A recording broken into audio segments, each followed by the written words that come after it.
Fala galera, bem-vindos ao canal Leidos e no vídeo de hoje lhes trago Jogos Mortais 10, lançado em 2023. Como vocês devem saber, esse filme foi lançado recentemente, então se não quiser tomar spoilers, feche o vídeo, veja depois ou algo assim. Aqui eu irei contar a história apresentada neste novo capítulo da franquia e fazer uma crítica sobre o filme.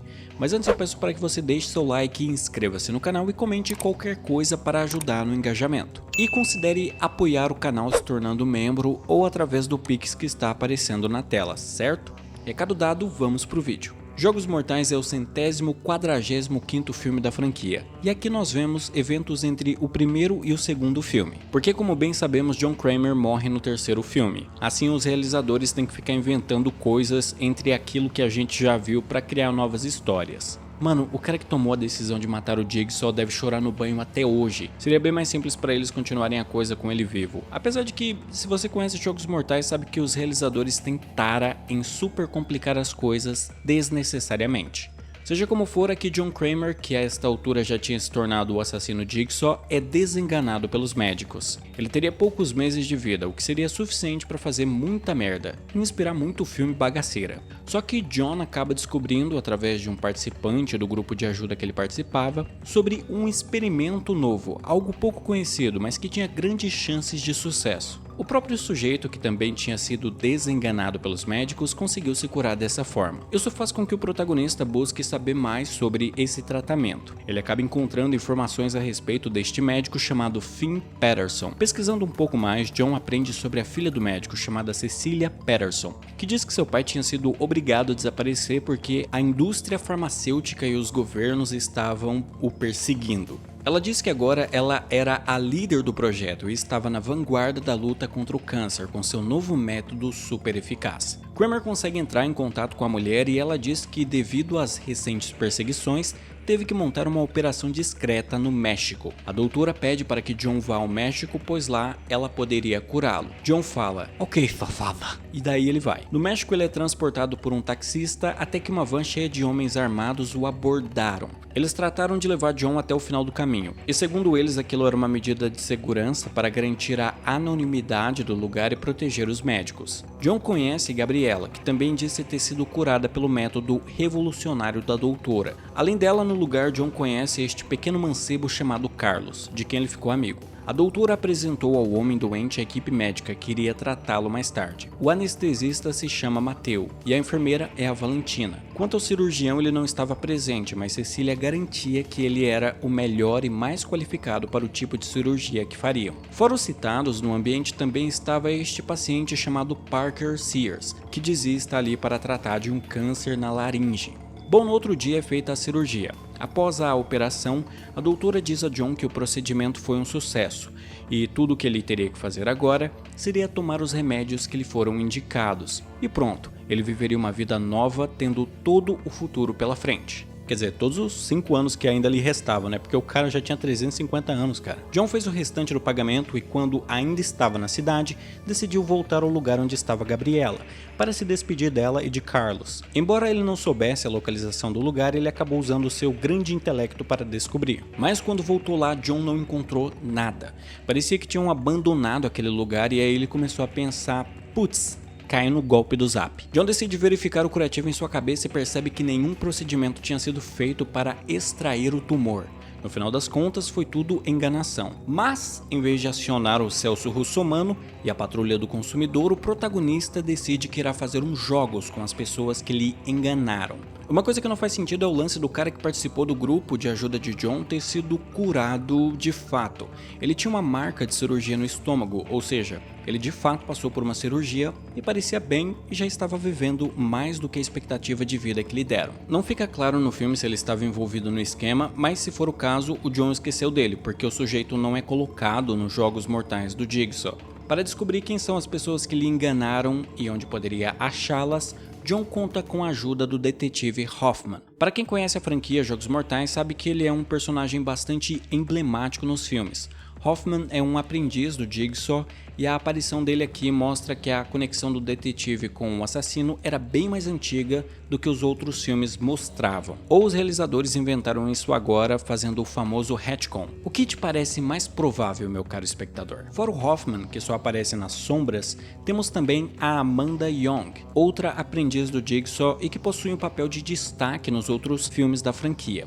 Fica estranho o fato dela surgir aqui aparentando ser bem mais velha que nos outros filmes, considerando que essa história se passa antes dos outros capítulos. Mas tudo bem. John, com a ajuda de Amanda, captura primeiro Diego, o taxista que levou o protagonista ao lugar onde seria feito o tratamento. Vale ressaltar que depois, John notou que Diego era o suposto cirurgião que Cecília disse ser o pica das galáxias. Sabe uma coisa que eu acho engraçado? O John Kramer é apresentado na franquia como um homem super inteligente, um engenheiro e arquiteto extraordinário que consegue premeditar as ações das pessoas para fazê-las cair em seus jogos e tudo mais. Fora as armadilhas super complexas que ele consegue criar. Mas brother, apesar disso tudo, o cara cai num golpe de zap safado. Não faz o menor sentido, ele caiu no papinho da mulher que nem um pato. Nem sequer pesquisou a fundo sobre ela primeiro, mesmo tendo à sua disposição o detetive Hoffman, que aparentemente consegue descobrir tudo. Tipo, depois ele faz algumas investigações e percebe que Cecília não tinha curado nenhum dos seus pacientes.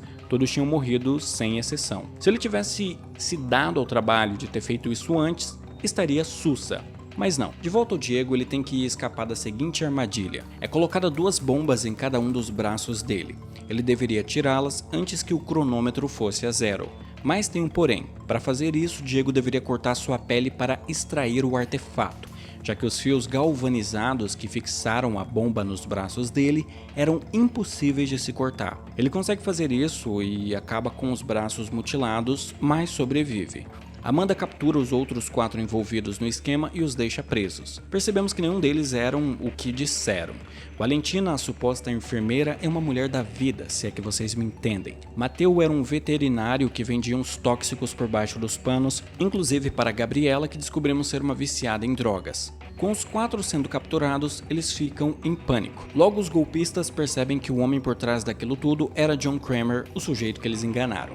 Isso é algo interessante também porque o John se mostra para todo mundo aqui, então se alguém sobreviver, essa pessoa saberia a identidade dele e poderia denunciá-lo para a polícia ou revelar ao público. Aí você pode dizer que como todos ali são criminosos, eles não iam arriscar ir à polícia. Talvez, mas será que valeria a pena arriscar? O jogo da Valentina é o seguinte, ao redor dela, na altura do pescoço, havia um fio extremamente afiado que, se fosse acionado, iria decepar a cabeça dela. A forma de escapar seria a seguinte: Valentina deveria cortar sua perna na altura do joelho, usando um fio sinistro super afiado. Após fazer isso, ela teria que extrair 90 gramas de sua medula óssea e colocá-la num dispositivo. Com isso, o mecanismo todo seria desligado.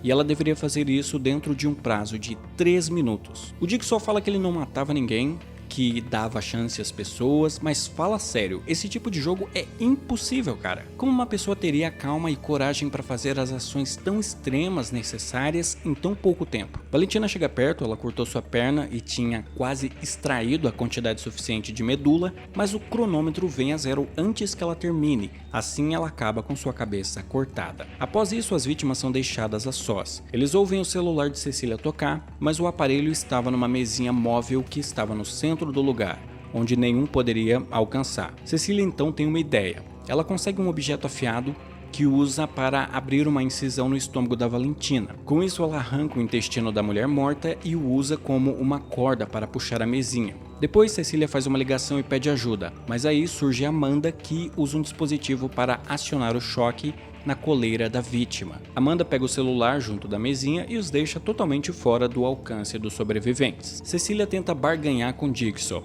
Ela diz que o pai dela de fato poderia salvá-lo.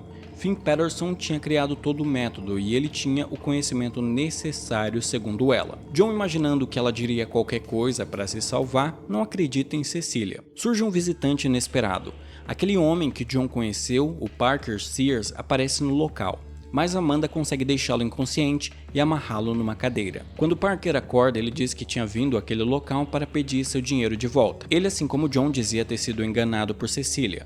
O homem, claro, percebe que John estava cuidando dos golpistas à sua própria maneira. Parker diz que deu todo o dinheiro de sua família para Cecília e precisava recuperá-lo. John se coloca do lado dele, mas diz que Parker não poderia usar nenhuma arma. Afinal, Jigsaw estava conduzindo a coisa à sua própria maneira. Eles pegam a arma do homem e a colocam no armário. Em seguida, o jogo da Gabriela deveria começar, mas Amanda se afeiçoa a ela, porque Gabriela era uma viciada, e Amanda, por ter passado por algo similar, tinha ressalvas quanto a se era justo ela está sendo parte do jogo, porque para ela as pessoas são levadas a fazer coisas que não concordam devido ao vício. Kramer, por outro lado, entendia que todos tinham livre-arbítrio, de modo que eram responsáveis por suas ações e deviam responder por elas. Ainda assim, Amanda consegue pelo menos protelar a rodada de Gabriela e coloca Mateo no lugar. Esse cara também tinha que fazer uma parada quase impossível. Em menos de 3 minutos ele deveria cortar uma parte de seu crânio para chegar ao cérebro e extrair uma parte do tecido cerebral. Após extrair o pedaço, ele deveria colocá-lo num líquido que iria dissolvê-lo. Com aquela parte do cérebro sendo dissolvida, liberaria uma chave que Mateo poderia usar para desligar o dispositivo que iria matá-lo. O dispositivo, no caso, parece aquela armadilha clássica, que é a armadilha do urso reversa, só que esta é uma versão mais sofisticada, com incrementos que iriam deixar a vítima ter seu rosto queimado, uma parada assim. Mateo falha porque, pelo amor de Deus, né cara, aquilo era uma parada impossível,